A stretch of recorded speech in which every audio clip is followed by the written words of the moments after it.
Bon, moi,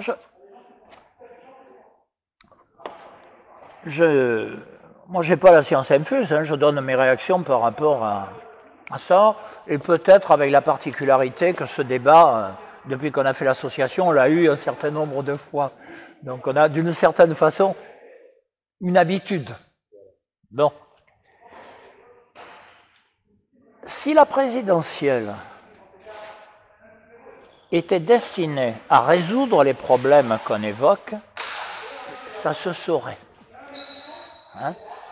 L'exemple Mitterrand est malheureusement pas très bon. Bon. Et il est vrai, tu as eu raison de le souligner, que en démocratie, en 83, où il y a un changement de politique évident par rapport à... On aurait dû repasser devant les électeurs. Parce que là, pour le coup, il y avait un mandat particulièrement clair, avec une politique particulièrement claire, et soudain, on en fait une autre. Bon, il faut quand même... Il y a un problème de légitimité. Et ça, c'est un des problèmes fondamentaux de la période. Alors, je sais bien que nous aurons un certain nombre de candidats qui vont nous expliquer qu'eux, par contre, ils seraient parfaits, purs, qu'ils respecteraient, etc., etc., etc. Au-delà du fait que j'ai toujours quelques doutes, je crois que la question n'est plus là. Au fur et à mesure des élections, nous avons constaté qu'il y a une règle du jeu, et que cette règle du jeu, à mon sens, mais ça c'est le débat qu'on va, ne permet pas de répondre aux questions que nous évoquons. Qu'il y ait, par exemple, un candidat qui dit « Mon programme, c'est uniquement l'élection d'une constituante », qui, soit dit en passant, n'est pas le cas de celui que vous avez cité. Hein, parce qu'il a aussi un programme. Alors, il respecte quoi, la constituante ou le programme? Non, mais une question comme ça. Bon. Supposons qu'il y a un candidat qui dise uniquement ça. Je ne le souhaite ni malheur ni bonheur, moi je suis observateur en la matière. Mais supposons que le candidat en question, d'abord, puisse être candidat, et deuxièmement, supposons qu'étant candidat, il fasse un bid. Ce que je ne souhaite pas. Mais supposons. Question que je vous pose. C'est le bid du candidat ou de la constituante? C'est comme ça que ça va se poser. S'il s'identifie au thème, son résultat est le résultat du thème.